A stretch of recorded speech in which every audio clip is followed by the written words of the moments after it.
जय हिंद। तो आज का टॉपिक है बायोलॉजी। तो आज बायोलॉजी में जो है आपको हम 8 टॉपिक कवर कराएंगे। तो वीडियो का एंड तक बने रहिएगा और वीडियो को जितना हो सके शेयर एंड लाइक ज़रूर कीजिएगा और कमेंट करके बताइएगा कि आपको इस तरह का टॉपिक चाहिए या नहीं चाहिए। तो वीडियो को एंड तक ज़रूर देखिएगा ताकि आपको सारा क्वेश्चन जो है कवर हो जाए। तो देखिए, सबसे पहला टॉपिक में कवर करेंगे स्वास्थ्य एवं पोषण। तो स्वास्थ्य एवं पोषण से जितना भी ऑब्जेक्टिव क्वेश्चन है इसको कवर करेंगे। उसके बाद अगला टॉपिक रहेगा जिसमें कवर करेंगे हम सब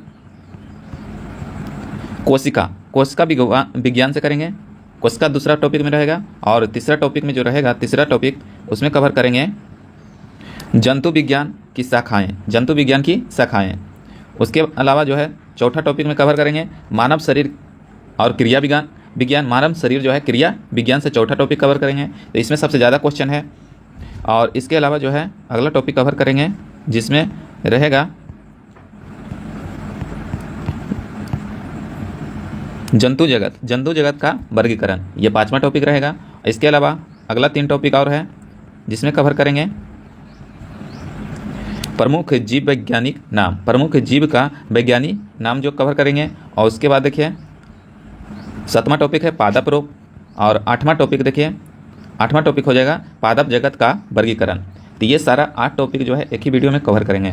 तो वीडियो को एंड तक जरूर देखिएगा और जितना हो सके शेयर जरूर कीजिएगा। तो चलिए स्टार्ट करते हैं क्वेश्चन नंबर 1 से। इसका पीडीएफ जो है आपको टेलीग्राम चैनल पर मिल जाएगा। तो टेलीग्राम चैनल को ज्वाइन कर लीजिएगा, वहाँ से जो है आपको टोटल क्वेश्चन का पीडीएफ मिल जाएगा। तो चलिए स्टार्ट करते हैं क्वेश्चन नंबर 1 से। पहला क्वेश्चन है देखिए कि निम्नलिखित में से कौन सा जो है पादप मानव शरीर में ईंधन का कार्य करता है। तो ईंधन का कार्य कौन करेगा? तो ईंधन का कार्य करेगा कार्बोहाइड्रेट, क्योंकि थकान महसूस होने पर जो है खिलाड़ी को या हम सब क्या लेते हैं तो कार्बोहाइड्रेट लेते हैं, जिससे हमें क्या मिलता है? ऊर्जा मिलता है। उसके बाद देखिए कैप्सूल, जो हम सब कैप्सूल जो खाते हैं या दवाई के रूप में खाते हैं, उसमें जो कैप्सूल का आवरण बना होता है किसका बना होता है? तो कैप्सूल का आवरण जो रहता है यह स्टार्च का बना होता है। किसका बना होता है? तो स्टार्च का बना होता है। उसके बाद देखिए शहद का प्रमुख घटक है। तो शहद का प्रमुख घटक क्या हो जाएगा? तो शहद का प्रमुख घटक फ्रुक्टोज हो जाएगा, क्योंकि जो फल से प्राप्त होता है उसे क्या कहते हैं? फ्रुक्टोज कहते हैं। आगे देखिए कौन सा शर्करा तत्काल ऊर्जा प्रदान करता है? कौन सा शर्करा जो है तत्काल ऊर्जा प्रदान करेगा? तो वह हो जाएगा ग्लूकोज। शर्करा में पूछेगा तो ग्लूकोज हो जाएगा, जबकि ऊर्जा के लिए सबसे तत्काल ईंधन क्या हो जाएगा? तो वह हो जाएगा कार्बोहाइड्रेट। एथलीट को जो है निम्न में से किससे जो है जल्दी और ज़्यादा ऊर्जा मिलती है? तो वह मिलता है किससे? तो वह हो जाएगा कार्बोहाइड्रेट से। कार्बोहाइड्रेट से जो है जल्दी ऊर्जा मिलता है। प्रोटीन बनाने के लिए जो है कितने अमीनो अम्ल आवश्यक हैं? तो प्रोटीन बनाने के लिए जो है अमीनो अम्ल की आवश्यकता पड़ता है, वह पड़ता है 20। शरीर में ऊतकों का निर्माण किससे होता है? तो शरीर में ऊतक का निर्माण जो होता है वह प्रोटीन से होता है। एंजाइम जो है मूल रूप से क्या है? तो एंजाइम जो है मूल रूप से यह प्रोटीन होता है। जैविक सिस्टम में रासायनिक प्रक्रिया को तेज करने में उत्तरदायी पदार्थ कौन सा होता है? तो वह हो जाएगा एंजाइम। जैविक सिस्टम में जो है रासायनिक क्रिया की प्रक्रिया को तेज करने में उत्तरदायी पदार्थ कौन सा है? तो वह है एंजाइम।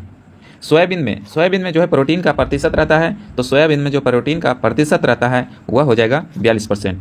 किसमें जो है प्रोटीन नहीं पाया जाएगा? तो देखिए चावल में जो है प्रोटीन नहीं पाया जाता है, इसमें जो है कार्बोहाइड्रेट पाया जाता है, याद रखेगा। क्वेश्चन नंबर 12 है कि किसमें प्रोटीन का सबसे अधिक स्रोत पाया जाता है? तो प्रोटीन का सबसे अधिक स्रोत पूछेगा तो वह हो जाएगा सोयाबीन। अभी देखे थे कि सोयाबीन में जो है 42% प्रोटीन पाया जाता है। कितना परसेंट? तो 42% प्रोटीन पाया जाता है। उसके बाद देखिए मानव शरीर में वसा जमा होता है। तो मानव शरीर में जो वसा जमा रहता है यह वसा ऊतक में जमा रहता है। कहाँ रहता है? वसा ऊतक में। भोजन में निम्नलिखित में से या निम्नांकित भोजन में से किस में प्रति ग्राम सर्वाधिक ऊर्जा प्राप्त होती है? तो प्रति ग्राम सर्वाधिक ऊर्जा जो प्राप्त होगा वह वसा में हो जाएगा। तो वसा में कितना होता है? तो 9.24 किलो कैलोरी ऊर्जा मिलती है। उसके बाद देखिए विटामिन शब्द किसने प्रतिपादित किया था? तो विटामिन शब्द किसने प्रतिपादित किया था? तो वह हो जाएगा फंक ने। किसने किया था? फंक ने। किसे रक्षात्मक पदार्थ कहा जाता है? तो रक्षात्मक पदार्थ जो है कहा जाता है विटामिन्स को। किसे कहा जाएगा? विटामिन्स को। गाजर में देखिए, गाजर में विटामिन का समृद्ध स्रोत माना जाता है, तो गाजर में जो है विटामिन ए पाया जाएगा। ऑप्शन नंबर ए हमारा सही हो जाएगा। मानव शरीर में विटामिन ए संचित रहता है। मानव शरीर में जो है विटामिन ए संचित कहाँ रहेगा? वह रहेगा यकृत में। रतौंधी का मुख्य कारण किस विटामिन की कमी के कारण होता है? तो रतौंधी जो होता है यह विटामिन ए की कमी के कारण होता है। थायमिन जो है किस विटामिन को कहते हैं? तो थायमिन जो है वह बोला जाता है विटामिन B1 को। किसे कहा जाता है? B1 को।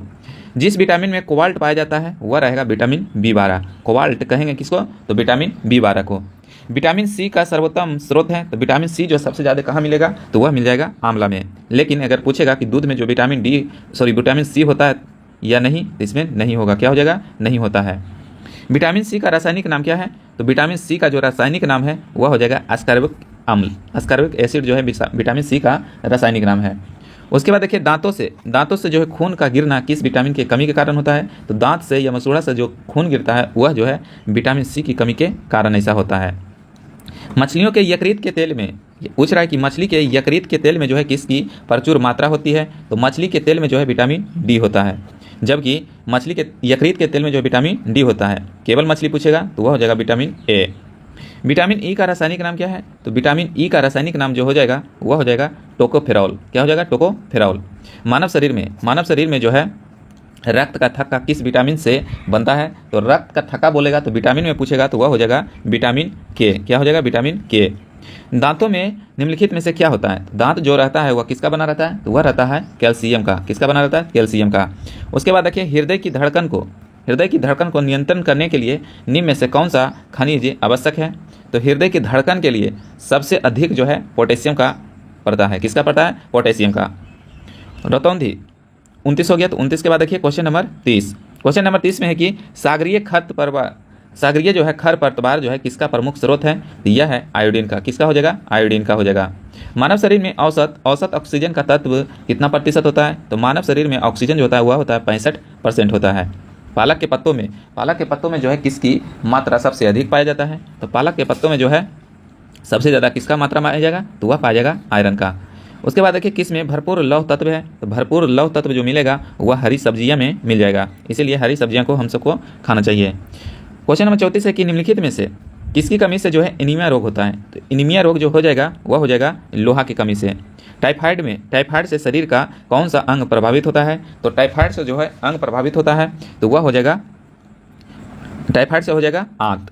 उसके बाद देखिए पेचिस रोग के लिए उत्तरदायी प्रोटोजोआ है। तो पेचिस रोग के लिए उत्तरदायी प्रोटोजोआ जो हो जाएगा वह हो जाएगा एंटामीबा। क्या हो जाएगा? एंटामीबा। हैजा का कारण है, तो हैजा का कारण क्या है?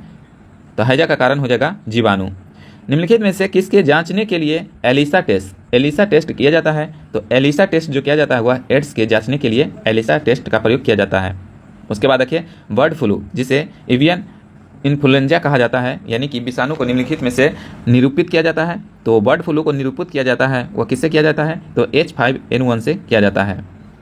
क्वेश्चन नंबर 40 है कि निम्न में से किसकी कमी किससे जो है दंत क्षय होता है? तो दंत क्षय जो होगा वह होगा फ्लोरीन की कमी से। उसके बाद देखिए गुर्दा पत्थरी का पता लगाने के लिए, गुर्दा में जो पत्थरी का पता लगाने के लिए किस प्रतिबिंबित यंत्र का प्रयोग किया जाता है या प्रयोग में लाया जाता है? तो वह लाया जाता है किसका? तो अल्ट्रासाउंड का। निम्नलिखित में से किस भारी धातु की विषाक्तता जो है यकृत सिरोसिस से पैदा करती है? तो यकृत जो सिरोसिस पैदा करता है लेड। टाइफाइड। उसके बाद देखिए क्वेश्चन नंबर 43 है कि मानव शरीर में रक्त की अपर्याप्त आपूर्ति को कहते हैं। तो अपर्याप्त आपूर्ति को जो कहा जाता है वह कहा जाता है इस्कीमिया इसे कह सकते हैं। उसके बाद देखिए टाइफाइड पैदा किया जाता है। तो टाइफाइड जो है पैदा किया जाता है वह किया जाता है किससे? साल्मोनेला टाइफाइड के द्वारा इसे पैदा किया जाता है। BCG प्रतिरक्षण है। तो BCG प्रतिरक्षण किसको करता है? तो वह करेगा टीबी के लिए। किसे करेगा? टीबी के लिए। क्वेश्चन नंबर 46 देखते हैं कि निम्नलिखित में से कौन सी बीमारी जो है पानी द्वारा नहीं होता है? तो पानी के द्वारा नहीं होगा तो वह फ्लू हो जाएगा। फ्लू जो है यह पानी के द्वारा नहीं होता है। निमोनिया रोग मानव शरीर के किस अंग को प्रभावित करता है? तो निमोनिया रोग जो है मानव शरीर का फेफड़ा को प्रभावित करता है।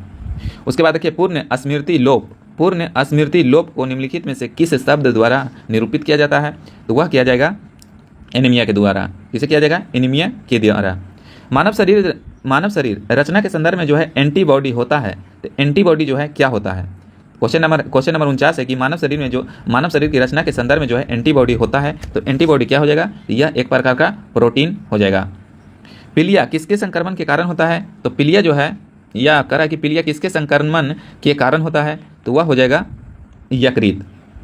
अरक्ता, अरक्ता में निम्नलिखित में से किसकी मात्रा जो है कम हो जाती है? तो अरक्ता में जो है यह हीमोग्लोबिन की मात्रा कम हो जाती है। क्वेश्चन नंबर 52 है कि चेचक यानी कि जिसे स्मॉल फॉक्स कहते हैं, चेचक जिसे क्या कहा जाता है? स्मॉल फॉक्स भी कहा जाता है। तो होने का कारण है, तो होने का कारण क्या हो जाएगा? तो वह हो जाएगा बेरियोला वायरस। स्मॉल फॉक्स जो होता है यह बेरियोला वायरस से होता है। किससे होता है? तो बेरियोला वायरस से होता है। गाय के दूध का रंग किसकी मजबूती के कारण जो है पीला हो जाता है? कह रहा है कि गाय का दूध जो है किसके कारण जो है उसकी रंग जो है पीला हो जाता है? तो वह क्या हो जाएगा? तो कैरोटीन के कारण, कैरोटीन के कारण जो है गाय का दूध हल्का पीला हो जाता है।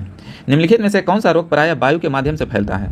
पूछेगा कि निम्नलिखित में से कौन सा रोग जो है प्रायः वायु के माध्यम से फैलता है? तो वह हो जाएगा प्लेग। प्लेग जो है यह वायु के माध्यम से फैला, लेकिन पूछेगा किससे? तो यह हो जाएगा चूहा से। इनमें से बसा में कौन सा विलेय नहीं है? तो बसा में विलेय नहीं है। पूछ रहा है कि बसा में जो है विलेय नहीं है, तो वह हो जाएगा विटामिन बी। बी और सी याद रखिएगा कि बी और सी जो विटामिन है यह पानी में विलेय है, जबकि ए डी के जो है यह बसा में विलेय है। कैंसर के उपचार के लिए प्रयुक्त रेडियो आइसोटोप कौन सा होता है? तो कैंसर के इलाज के लिए जो है कार्बन या रेडियो आइसोटोप होता है, वह होता है कार्बन या कोबाल्ट 60 हो जाएगा।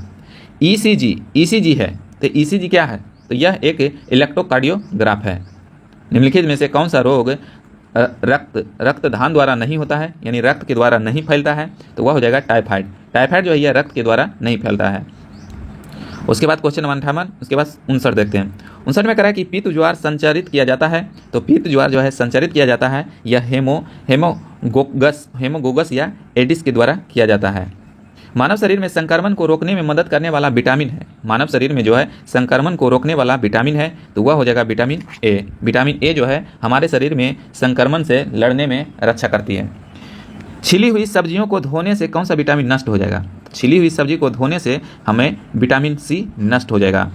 विटामिन बी6 की कमी से पुरुष में होता है। तो विटामिन बी6 की कमी से पुरुष में जो होता है वह होता है अरक्ता। जिस बीमारी में रक्त में शर्करा का स्तर बढ़ जाता है उसका नाम क्या है? तो उसका नाम हो जाएगा डायबिटीज मेलिटस। मिनी माता रोग याद रखिएगा कि मिनी माता रोग जो है सबसे पहले फैला था जापान में। कहाँ फैला था? जापान में। तो यह मिनी माता रोग किसके कारण होता है? तो यह पारा के कारण होता है। निम्नलिखित आनुवांशिक रोग में कौन सा यौन संबंधित है? तो यौन संबंधित हो जाएगा, वह कौन सा रोग जो है यौन संबंधित है? तो वह हो जाएगा हेमोफीलिया। यह एक आनुवांशिक रोग भी है। कह रहा कि आनुवांशिक रोग में से कौन यौन संबंधित है? वह है हेमोफीलिया। ईईजी से किस अंग की कार्य प्रणाली प्रकट होती है? तो ईईजी रहेगा, जहाँ भी ईईजी रहेगा वह हो जाएगा मस्तिष्क, जबकि ईसीजी रहेगा तो वह हो जाएगा हृदय। किस तत्व की कमी के कारण जो है घेंघा रोग होता है? तो घेंघा रोग हो जाएगा आयोडीन की कमी के कारण। किसके कमी के कारण हो जाएगा? आयोडीन की कमी के कारण। निम्नलिखित में से किसकी उपस्थिति के कारण जो है दूध में मिठास आ जाता है? तो दूध में जो मिठास आएगा वह आ जाएगा लैक्टोज के कारण। घात करो और छिप जाओ। क्वेश्चन नंबर 69 है कि घात करो और छिप जाओ नाम से विख्यात विषाणु कौन सा है? तो वह हो जाएगा RH विषाणु है। निम्न में से कौन सी प्रोटीन दूध में पाई जाती है? तो दूध में जो पाया जाएगा वह प्रोटीन है केसिन। रुधिर में श्वेत रक्त कणिकाओं की अत्यधिक मात्रा से जो है या मात्रा में उपस्थिति को रोग विज्ञान की भाषा में क्या कहते हैं? कह रहा है कि रुधिर में जो है श्वेत रक्त कणिकाओं की अधिक मात्रा यानी WBC की अधिक मात्रा हो जाने से जो है विज्ञान की भाषा में इसे क्या कहेंगे? तो इसे कहा जाता है ल्यूकेमिया। क्या कहा जाएगा? ल्यूकेमिया कहा जाएगा। उसके बाद देखिए कोलेस्ट्रोल है। तो कोलेस्ट्रोल एक प्रकार का क्या है? तो यह एक जंतु वसा में उपस्थित वसा अल्कोहल होता है। कोलेस्ट्रोल जो है यह जंतु वसा में उपस्थित वसीय अल्कोहल होता है। तो क्वेश्चन नंबर 72 इसमें कवर कर लिए हैं। टोटल क्वेश्चन जो है पहला में दिया था 72। उसके बाद देखते हैं कोशिका विज्ञान जो है चैप्टर नंबर 2 है। यहाँ से क्वेश्चन बहुत अधिक पूछा जाता है, तो इसको जरूर देखिएगा और वीडियो को एंड तक जरूर देखिएगा ताकि आपको आज जो है 8 चैप्टर का जो है ऑब्जेक्टिव क्वेश्चन कवर हो जाए। इससे ज़्यादा क्वेश्चन जो है आता नहीं है बायोलॉजी से। तो पहला क्वेश्चन है कि कोशिका यानी सेल नाम किस जीव वैज्ञानिक ने सर्वप्रथम दिया था? तो वह दिया था रॉबर्ट हुक ने। यानी कोशिका शब्द किसने दिया था? तो रॉबर्ट हुक ने। कौन सी संरचना जो है जंतु कोशिका में वनस्पति कोशिका से विभेदित करती है? तो वह करता है कौन सा? तो वह हो जाएगा सेंट्रोल जो है यह रचना जो है जंतु कोशिका को वनस्पति कोशिका से अलग करती है। कोशिका का ऊर्जा गृह, जिसे पावर हाउस कहते हैं। तो पावर हाउस किसे कहा जाता है? तो कोशिका का पावर हाउस माइटोकॉन्ड्रिया को कहा जाता है। कोशिका में प्रोटीन संश्लेषण होता है, कह रहा है कि कोशिका में जो है प्रोटीन संश्लेषण कहाँ होता है? तो कोशिका में जो प्रोटीन संश्लेषण होता हुआ राइबोसोम में होता है, या राइबोसोम जो है प्रोटीन का संश्लेषण का केंद्र भी माना जाता है। कौन सा सबसे बड़ा कोशिकांग है? तो कोशिकांग में सबसे बड़ा हो जाएगा तो वह हो जाएगा प्लास्टिड। प्लास्टिड जो है सबसे बड़ा कोशिकांग है। पादप कोशिकाओं का सबसे बाहरी आवरण कहलाता है। तो पादप कोशिकाओं का सबसे बाहरी आवरण कहलाता है, उसे कोशिका भित्ति कह सकते हैं। उसके बाद देखिए क्वेश्चन नंबर 7 है कि कोशिका द्रव में उपस्थिति महीन, शाखित और झिल्लीदार और अनियमित नलिकाओं का घना जाल को क्या कहा जाता है? तो घना जाल को जो है अंतःप्रादाव्य जालिका इसे कहते हैं। उसके बाद देखिए अवर्णी लवक, जिसे लुकोप्लास्ट कहते हैं। तो अवर्णी लवक जो है मुख्यतः पाया जाता है, तो यह कहाँ पाया जाएगा? तो यह जड़ों की कोशिकाओं में पाया जाता है। यह जो होता है रंगहीन होता है। कैसा होता है? रंगहीन होता है, याद रखिएगा। फूलों और बीजों को विभिन्न प्रकार के आकर्षण रंग प्रदान करता है। तो फूलों और बीजों को जो है विभिन्न प्रकार के आकर्षण रंग प्रदान करेगा, तो वह करेगा क्रोमोप्लास्ट। कौन करेगा? क्रोमोप्लास्ट। पत्तियों को हरा रंग प्रदान करता है। तो पत्तियों को हरा रंग जो प्रदान करेगा वह करेगा क्लोरोप्लास्ट। हरा रंग पूछेगा तो वह हो जाएगा क्लोरोप्लास्ट, लेकिन आकर्षक रंग जिसमें पीला या कुछ अलग रंग का रहेगा तो उसमें होगा क्रोमोप्लास्ट। याद रखेगा, हरा रहेगा तो क्लोरोप्लास्ट हो जाएगा, और रंगहीन रहेगा यानी रंगीन आकर्षक रंग रहेगा तो वह हो जाएगा क्रोमोप्लास्ट। कोशिका का आत्महत्या की थैली किसे कहा जाता है? तो वह कहा जाएगा लाइसोसोम को। किसकी उपस्थिति के कारण जो है किसी पादप कोशिका और पशु कोशिका में अंतर पाया जाता है? तो वह पाया जाएगा किसकी उपस्थिति के कारण? तो कोशिका भित्ति के उपस्थिति के कारण। क्योंकि जो है पादप कोशिका और पशु कोशिका में, तो पादप कोशिका में जो है कोशिका भित्ति रहेगा, जबकि पशु कोशिका में जो है या जंतु कोशिका में कोशिका भित्ति नहीं रहेगा। गोल्जी काय का प्रमुख कार्य क्या है? तो गोल्जी काय का जो है प्रमुख कार्य जो हो जाएगा वह हो जाएगा स्रावी। क्या हो जाएगा? स्रावी। उसके बाद देखिए कौन सा कोशिकांग जो है डीएनए रखता है? तो डीएनए जो है कौन रखेगा? तो वह रखेगा माइटोकॉन्ड्रिया। याद रखेगा डीएनए जो है माइटोकॉन्ड्रिया और लवक में उपस्थित होता है। कोशिका भित्ति होती है, तो कोशिका भित्ति कैसी होती है? तो यह एक परागग्रम होता है, जबकि माइटोकॉन्ड्रिया का भीतरी वलय कहलाता है। तो माइटोकॉन्ड्रिया का भीतरी वलय को क्या कहते हैं? तो इसे क्रिस्टी कहा जाता है। क्या कहा जाता है? क्रिस्टी। माइटोकॉन्ड्रिया निम्न में से किसमें अनुपस्थित रहता है? माइटोकॉन्ड्रिया जो है किसमें अनुपस्थित रहेगा? तो वह जीवाणु में जो है नहीं रहेगा, जबकि ईस्ट में, कवक में, हरे शैवाल में, ये तीनों में जो है माइटोकॉन्ड्रिया उपस्थित रहेगा। जीव द्रव जिसे प्रोटोप्लाज्म कहते हैं। तो प्रोटोप्लाज्म शब्द का प्रयोग सर्वप्रथम किसने किया था? तो वह किया था पुरकिंजे ने किया था। जीव द्रव जीव विज्ञान का भौतिक आधार है। सही बात है कि जीव द्रव जो है जीवन का भौतिक आधार है। जीव द्रव जो है विज्ञान का भौतिक आधार है। यह कथन किसका है? तो यह कथन जो है हेक्सले का है। डीएनए हेक्सले का प्रारूप प्रस्तुत किया था। तो डीएनए हेक्सल का प्रारूप प्रस्तुत किया था, तो किसने किया था? तो वह किया था वाटसन एवं क्रिक। यह पूछेगा कि डीएनए का डबल हेक्सल मॉडल किसने दिया था? तो वह दिया था वाटसन एवं क्रिक ने। क्वेश्चन नंबर 21 देखते हैं। क्वेश्चन नंबर 21 है कि कोशिका की क्रियात्मक गतिविधियां निरंतर होती है, तो वह किसके द्वारा होगा? तो वह हो जाएगा केंद्रक के द्वारा। किसके द्वारा? केंद्रक के द्वारा। गुणसूत्र जिसे क्रोमोसोम कहते हैं, गुणसूत्र को क्या कहते हैं? क्रोमोसोम। क्रोमोसोम शब्द प्रयोग किया था या प्रदान किया था, तो किसने किया था? तो वह किया था वाल्डेयर ने। अंतःप्रादाव्य जालिका की खोज किसने किया था? तो वह किया था पोर्टर ने। जबकि इलेक्ट्रॉन सूक्ष्मदर्शी की खोज किसने किया था? तो इलेक्ट्रॉन सूक्ष्मदर्शी का खोज जो है नॉल तथा रस्का ने किया था। किसने किया था? नॉल तथा रस्का ने। वास्तविक केंद्रक किस में अनुपस्थित होता है? वास्तविक केंद्रक जो है किस में अनुपस्थित होता है? तो वह हो जाएगा जीवाणुओं में। किस में हो जाएगा? जीवाणुओं में। सर्वाधिक संख्या जो है 2n में गुणसूत्रों पाया जाता है, तो वह पाया जाएगा किस में? तो वह पाया जाएगा अफियोग्लसोस में पाया जाएगा सबसे अधिक गुणसूत्र।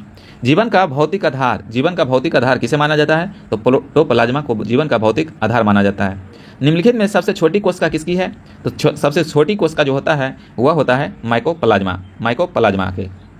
तो ये जो रहा चैप्टर नंबर 2। उसके बाद देखते हैं चैप्टर नंबर 3। चैप्टर नंबर 3 में जो है जंतु विज्ञान की शाखाएं हैं। तो जंतु विज्ञान की शाखाएं में सबसे पहला क्वेश्चन देखते हैं कि मानव त्वचा का अध्ययन करने वाली विज्ञान की शाखा क्या कहलाती है? तो उसे कह सकते हैं डेर्मेटोलॉजी। डेर्मेटोलॉजी जो है मानव त्वचा का अध्ययन करने में संबंधित करता है। अस्थियों का अध्ययन विज्ञान किस शाखा के अंतर्गत आता है? तो अस्थियों का अध्ययन जो किया जाता है वह किया जाता है ऑस्टियोलॉजी के तहत। उसके बाद देखिए जीवों के संक्रमण के विरुद्ध प्रतिरोध का अध्ययन क्या कहा जाता है? तो उसे कहा जाता है इम्यूनोलॉजी इसे कहते हैं। जबकि पेलियोंटोलॉजी के अंतर्गत किसका अध्ययन किया जाता है? तो पेलियोंटोलॉजी के अध्ययन जो है जीवाश्म का अध्ययन किया जाता है। कीड़ों के अध्ययन को क्या कहते हैं? तो कीड़ों के अध्ययन को जो है एंटोमोलॉजी कहा जाता है। क्या कहा जाता है? एंटोमोलॉजी। तितलियों का अध्ययन क्या कहलाता है? तो उसे कहा जाता है लेपिडेटेरियोलॉजी, लेपिडेटेरियोलॉजी कहा जाता है। मछलियों से संबंधित अध्ययन क्या कहलाता है? तो उसे कहा जाता है इक्तियोलॉजी। ऑर्निथोलॉजी में किसका अध्ययन किया जाता है? तो ऑर्निथोलॉजी में जो है पक्षी का अध्ययन किया जाता है। जबकि हिस्टोलॉजी में, या हिस्टोलॉजी संबंधित है, किससे संबंधित है? तो हिस्टोलॉजी में जो है उत्तक का अध्ययन किया जाता है। कैंसर संबंधित रोगों का अध्ययन कहलाता है, इसे कैंसर संबंधित रोगों का अध्ययन कहलाता है। तो कैंसर संबंधित रोगों का अध्ययन कहलाता है, तो उसे ऑन्कोलॉजी कहते हैं। जबकि ब्रेन का यानी कि मस्तिष्क का अध्ययन क्या कहलाता है? न्यूरोलॉजी कहलाता है। मोलस्का समुदाय के जंतुओं के कवच का अध्ययन क्या कहलाता है? तो मोलस्का संघ में जितना आएगा उसे कंकोलॉजी कहा जाएगा। जबकि उस विज्ञान जो अनुवांशिकता के नियम द्वारा मानव जाति की उन्नति का अध्ययन कहलाता है, तो उसे क्या कहा जाता है? तो उसे कह सकते हैं यूजेनिक्स।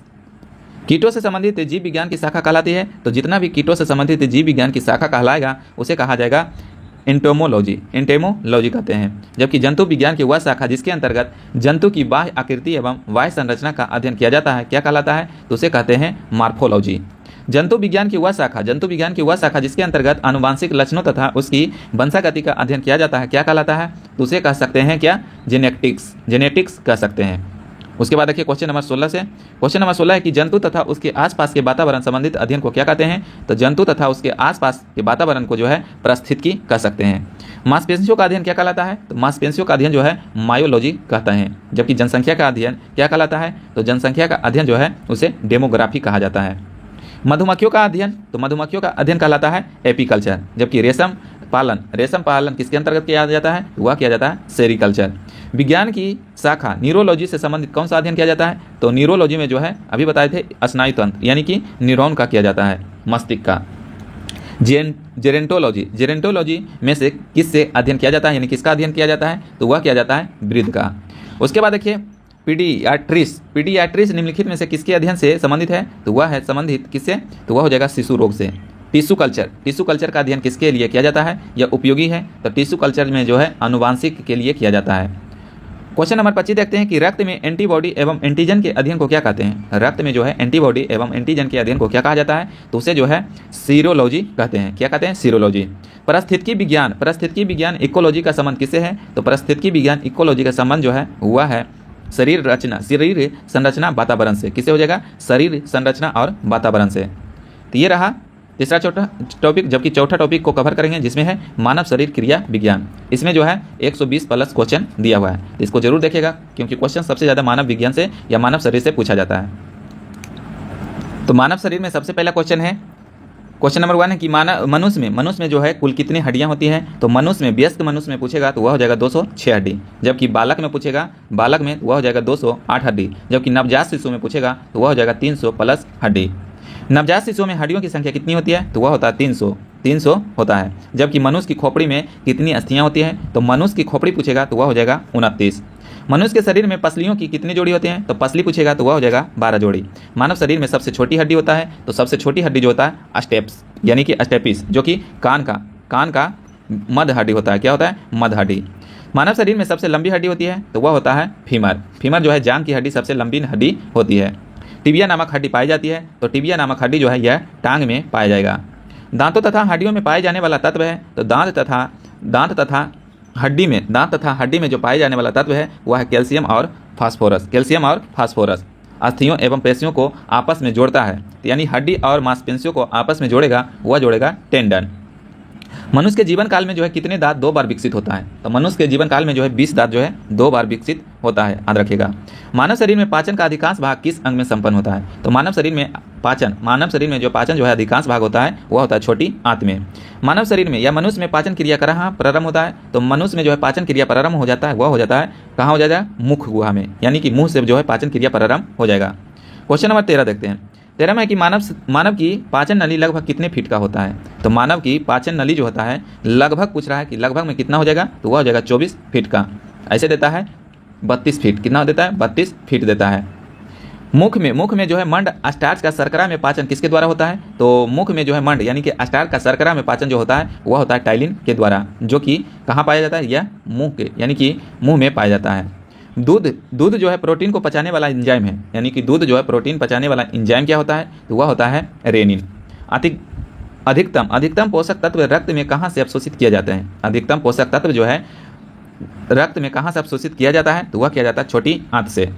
क्वेश्चन नंबर 17 कि लार में कौन सा एंजाइम पाया जाता है? तो लार में जो है यह टाइलिन नामक एंजाइम पाया जाता है। मुख से निकली लार किसका पाचन करती है? तो मुख से जो निकला लार होता है वह जो है स्टार्च का पाचन करता है। किसका पाचन करेगा? स्टार्च का। किस अम्ल की उपस्थिति में मानव पेट में होता है? करा कि किस अम्ल की उपस्थिति जो है मानव पेट में होता है? तो वह होता है HCl का। किसका? HCl का, जिसे हाइड्रोक्लोरिक अम्ल कहते हैं। पचे हुए भोजन में मौजूद विषैले पदार्थ का कौन सा अंग सूचन करता है? करा कि पचे हुए भोजन में जो मौजूद विषैले पदार्थ, जो विषैला पदार्थ रहता है उसको कौन सूचन करता है? तो वह करेगा यकृत। कौन करेगा? यकृत। पेप्सिन है एक, तो पेप्सिन क्या है? तो पेप्सिन जो है एक है एंजाइम।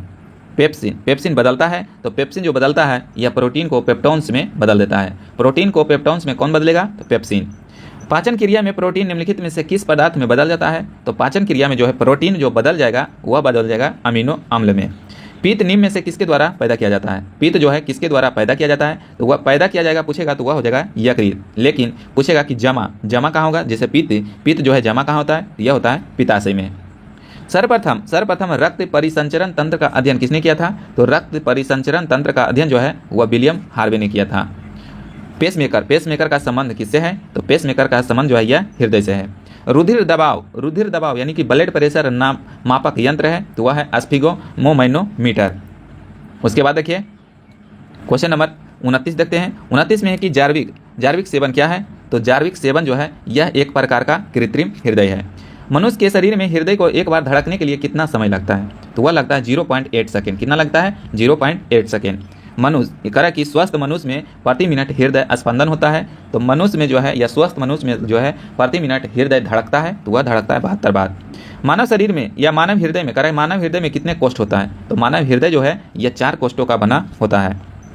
नाड़ी दर कहाँ से मापा जाता है? नाड़ी दर जो है कहाँ से मापा जाता है? तो वह मापा जाता है धमनी से।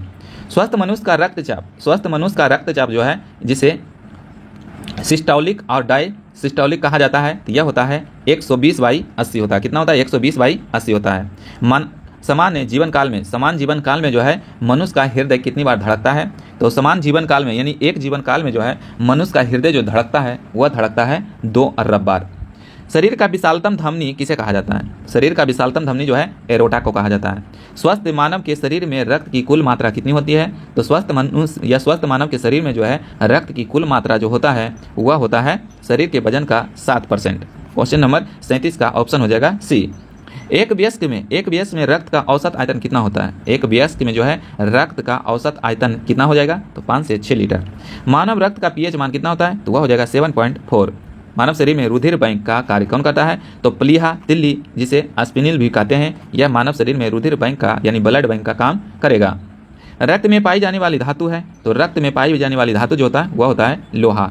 रक्त को शुद्धिकरण कहाँ होता है? तो रक्त का जो शुद्धिकरण होता है वह होता है फेफड़ा में, यानी कि फेफड़ा में जो है इसमें ऑक्सीजन O2 मिलता है।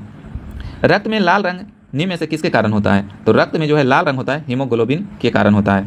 शरीर में हीमोग्लोबिन का कार्य क्या है? तो ऑक्सीजन का परिवहन करना। हीमोग्लोबिन का कार्य जो है शरीर में क्या है? तो ऑक्सीजन का परिवहन करना। क्वेश्चन नंबर 45 देखते हैं। 45 में कि हीमोग्लोबिन किसका महत्वपूर्ण घटक है? तो हीमोग्लोबिन जो है किसका महत्वपूर्ण घटक पूछेगा तो वह हो जाएगा RBC का, यानी कि रेड ब्लड सर्कुलेशन का। मानव शरीर के भीतर खून निम्न में से किसकी उपस्थिति के कारण जो है नहीं जमता है? कह रहा है कि मानव शरीर के भीतर जो है खून किसकी उपस्थिति के कारण नहीं जमता है? दो को पूछता है यहाँ, नहीं जमता है और जमता है। तो नहीं जमता हो जाएगा तो वह हो जाएगा हेपरिन के कारण जो है यह खून जो है मानव शरीर में नहीं जमता है, लेकिन जमेगा फाइब्रिनोजन के कारण जो है जमेगा।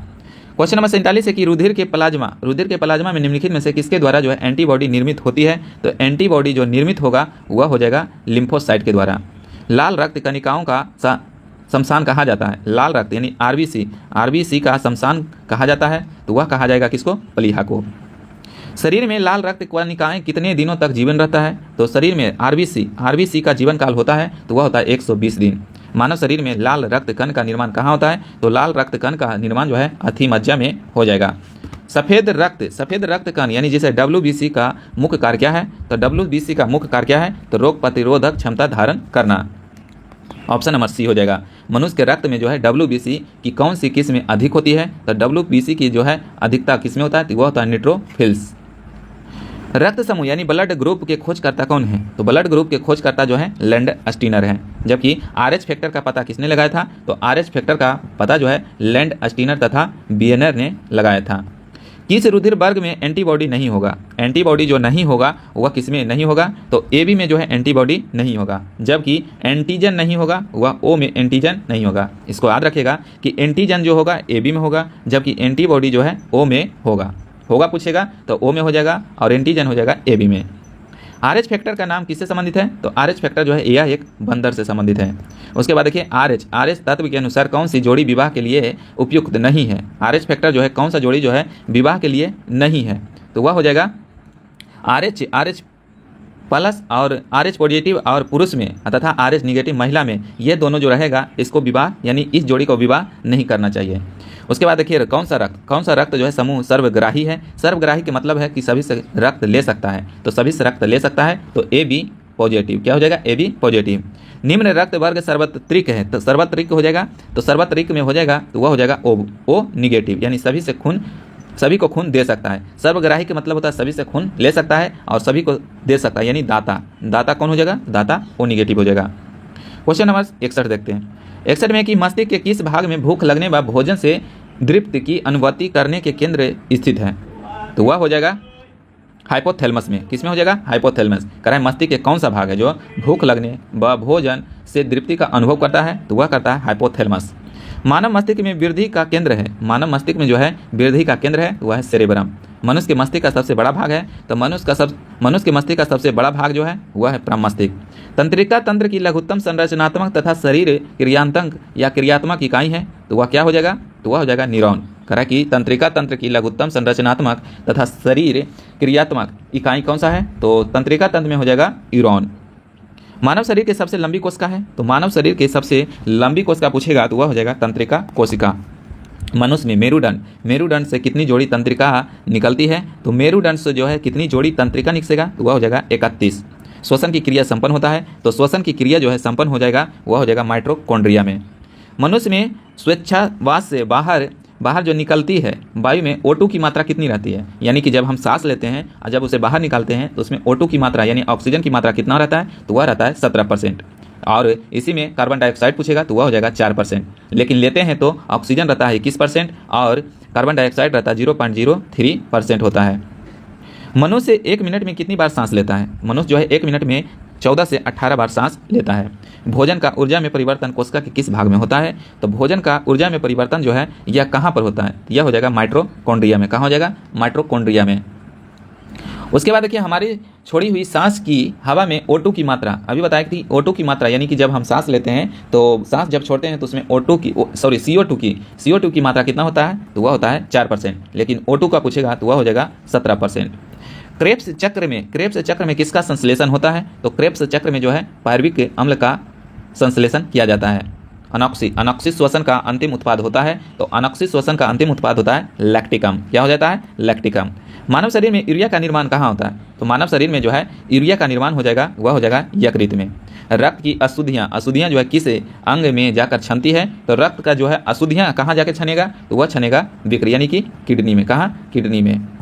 मानव मूत्र का पीला रंग किसके कारण होता है? तो मानव मूत्र का पीला रंग जो होता है वह होता है किसके कारण पूछेगा? तो वह हो जाएगा यूरोक्रोम के कारण। किसके कारण? तो यूरोक्रोम के कारण मूत्र का रंग पीला होता है। नेफ्रॉन किससे संबंधित है? तो नेफ्रॉन जो है यह हृदय यानी कि विकृत से संबंधित हो जाएगा। विकृत से संबंधित क्या है? नेफ्रॉन। क्वेश्चन नंबर 78 देखते हैं। 78 में कि कृत्रिम गुर्दा निम्नलिखित में से किस सिद्धांत पर कार्य करता है? तो कृत्रिम गुर्दा जो है यह डायलिसिस पर कार्य करता है। किस पर करेगा? तो डायलिसिस पर कार्य करेगा। मानव शरीर में यूरिया का अधिकतम मात्रा किस में पाया जाता है? तो मूत्र में जो है यूरिया का मात्रा सबसे अधिक पाया जाएगा। मानव विक्र अस्मरी कह रहा है कि मानव विक्र अस्मरी में पाए जाने वाला प्रमुख रासायनिक यौगिक क्या है? तो वह हो जाएगा कैल्शियम ऑक्जिलेट। क्या हो जाएगा? Calcium oxalate. मानव विक्र यानी किडनी में जो है अस्मरी यानी कि पथरी जो होता है वह किससे होता है? तो कैल्शियम ऑक्जिलेट, यानी यहाँ पर ऑक्जिलेट हो जाएगा या ऑक्सिलेट दिया है। हेनले का लूप कार्य करता है, तो हेनले का लूप जो कार्य करता है वह करता है उत्सर्जन तंत्र से। किसे करेगा? उत्सर्जन तंत्र से। क्वेश्चन नंबर 82 है कि निषेचन की क्रिया कहाँ संपन्न होती है। निषेचन की क्रिया जो है कहाँ संपन्न होगा, तो वह होगा अंडवाहिनी में। गर्भाशय में विकसित हो रहे भ्रूण को किस संरचना द्वारा पोषण मिलता है, तो वह मिलेगा किससे के द्वारा, तो वह मिल जाएगा प्लेसेंटा के द्वारा। यानी कि गर्भाशय में जो भ्रूण विकसित हो रहा है उसे पोषण कहाँ से मिलता है या किसके द्वारा मिलता है, तो प्लेसेंटा के द्वारा। गर्भाशय में मानव भ्रूण किस द्रव्य में फैलता है या तैरता है। गर्भाशय में जो है मानव भ्रूण किस द्रव्य में तैरता है, तो वह क्या हो जाएगा, तो वह जो फैलता है अनिमियास्टिक द्रव्य में फैलता है। उसके बाद देखिए गर्भाशय में जो शिशु के विकास की जानकारी है तो किसका प्रयोग किया जाता है, तो अल्ट्रासाउंड का प्रयोग किया जाता है। किसका प्रयोग किया जाता है, तो अल्ट्रासाउंड का। टेस्ट ट्यूब शिशुओं तरह की टेस्ट ट्यूब शिशु या टेस्ट ट्यूब बेबी जो होता है कैसे होता है, तो इसमें हो जाएगा कि अंडाणु का निषेचन टेस्ट ट्यूब में किया जाता है। सही बात है कि अंडाणु का निषेचन जो है कहाँ किया जाएगा, टेस्ट ट्यूब में किया जाएगा और इसका जो विकास होगा वह गर्भाशय में हो जाएगा। बच्चों का लिंग निर्धारण किसके गुणसूत्र से होता है। बच्चों का लिंग निर्धारण जो है किसके गुणसूत्र से हो जाएगा, तो वह हो जाएगा पिता का जो गुणसूत्र होता है वह होता है XY, जबकि माता का होता है XX होता है। उसके बाद देखिए स्त्री की नसबंदी को क्या कहा जाता है। स्त्री के नसबंदी को जो है ट्यूबेक्टोमी कहा जाता है, ट्यूबेक्टोमी कहा जाता है। जबकि पुरुष की नसबंदी को क्या कहते हैं, तो पुरुष की नसबंदी को जो है उसे वेस्केक्टोमी कहा जाता है। प्रथम परखनली शिशु का नाम क्या था, तो प्रथम परखनली शिशु का नाम क्या था, तो उसका नाम था इंदिरा। क्या था, इंदिरा।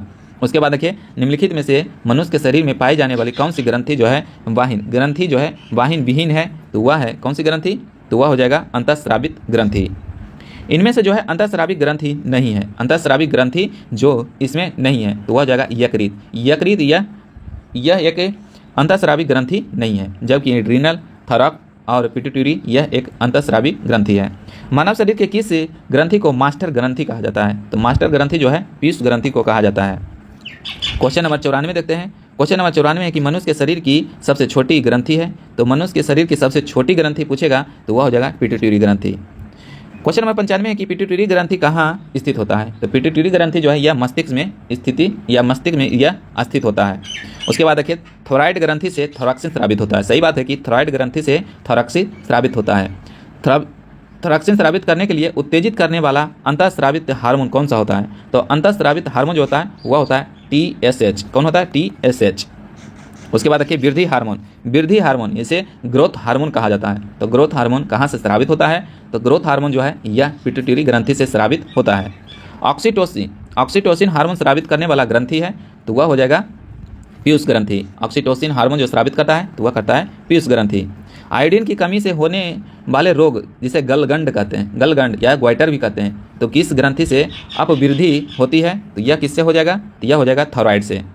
निम्नलिखित में से किसकी कुंस क्रिया के कारण जो है मानव शरीर में मिक्सेडीमा होता है, तो वह होता है किससे, तो वह हो जाएगा आब्टू ग्रंथि से। पिनियन ग्रंथि कहाँ स्थित होता है, तो पिनियल ग्रंथि जो है यह मस्तिष्क में स्थित रहता है। निम्नलिखित में से कौन सा अंतःस्रावित ग्रंथि पीयूष ग्रंथि से स्वतंत्र कार्य करती है, तो यह करेगा किससे, परावट से। किसे, पाराबटू से। जबकि मनुष्य में सबसे बड़ी ग्रंथि है, तो मनुष्य में पूछेगा सबसे बड़ी ग्रंथि, तो वह हो जाएगा यकृत। इसका वजन जो होता है वह 1.5 kg से लेकर 2 kg होता है। कितना हो जाएगा, 2 kg हो जाएगा। निम्नलिखित में से कौन सी ग्रंथि आंसू स्रावित करती है, तो आंसू स्रावित करेगा कौन सा ग्रंथि, तो लेकमियर ग्रंथि। उसके बाद देखिए मानव जनन हार्मोन है, तो मानव जनन हार्मोन जो है वह है मादा में, यानी मादा जनन हार्मोन हो जाएगा। तो मादा जनन हार्मोन इसमें तभी हो जाएगा, कौन कौन हो जाएगा, एस्ट्रोजन, उसके बाद प्रोजेस्टेरोन और रिलैक्सिन, ये सब जो है मादा हार्मोन है। नर लैंगिक हार्मोन पूछेगा तो वह हो जाएगा टेस्टोस्टेरोन जो है यह नर हार्मोन है। उसके बाद देखिए कौन सा हार्मोन जो है लड़ो उड़ो हार्मोन के नाम से जाना जाता है, तो लड़ो उड़ो हार्मोन जो है एड्रिनल हार्मोन को कहते हैं। एड्रिनल हार्मोन को जो है लड़ो उड़ो हार्मोन के नाम से जाना जाता है। क्वेश्चन नंबर 108 है कि रक्तदाब का नियंत्रण कौन करता है। रक्तदाब का नियंत्रण जो है कौन करता है, वह करता है अधिवृक्क करता है। जीवन रक्षक हार्मोन किस ग्रंथि से स्रावित होता है, तो जीवन रक्षक हार्मोन जो है यह स्रावित होता है एड्रिनल से। मानव शरीर की कौन सी ग्रंथि एक साथ अंतःस्रावित तथा बाह्य स्रावित दोनों की तरह कार्य करता है, तो अंतःस्रावित और बाह्य स्रावित यानी दोनों की तरह कार्य करेगा, वह करेगा कौन सा, तो अग्नाशय। इंसुलिन है एक प्रकार का, तो इंसुलिन एक प्रकार क्या है, तो यह एक हार्मोन है। क्वेश्चन नंबर 122 है कि कौन सी ग्रंथि इंसुलिन निस्सारण या निस्सारण के लिए उत्तरदायी है, तो निस्सारण के लिए उत्तरदायी है अग्नाशय। इंसुलिन की खोज किसने किया था? तो इंसुलिन की खोज जो है किसने किया था, पूछेगा कि इंसुलिन की खोज किसने किया था? तो बेटिंग एवं बेस्ट ने किया था। लेंगरहैंस की दीपिकाएं जो इंसुलिन का स्राव करती है स्थित होता है, तो यह कहाँ स्थित होता है? यह हो जाएगा अग्नाशय में। मनुष्य के शरीर में पेशियों की कुल संख्या कितनी है? तो मनुष्य के शरीर में जो है कुल पेशियों की संख्या जो है कितना हो जाएगा? तो वह हो जाएगा 639। मनुष्य के शरीर में या मानव शरीर में जो है पेशियों की कुल संख्या या मांसपेशियां पूछेगा, मांसपेशियों की कुल संख्या 639। मनुष्य के शरीर की सर्वाधिक शक्तिशाली पेशी कौन सी है? तो वह है जबड़ा का। जबड़ा का पेशी जो है सबसे शक्तिशाली पेशी माना जाता है। निम्नलिखित में से किसकी पेशियां में स्वसंपंदन का गुण पाया जाता है? तो वह पाया जाएगा किसमें? तो वह पाया जाएगा हृदय में। यानी कि हृदय जो है यह अनैच्छिक पेशियों की तरह कार्य करता है। किस अम्ल के मांसपेशियों में जमा होने के कारण जो है मनुष्य को थकान महसूस होता है? तो थकान महसूस जो होगा वह किसकी जमाव के कारण? तो लैक्टिक अम्ल के जमाव के कारण। कह रहा है कि किस अम्ल के कारण जो है मांसपेशियों में थकान महसूस होता है? तो वह लैक्टिक अम्ल जम जाने के कारण। नेत्रदान में आँख का कौन सा भाग प्रयुक्त किया जाता है? तो नेत्रदान में जो आँख का कौन सा भाग को दान किया जाता है? तो कॉर्निया को।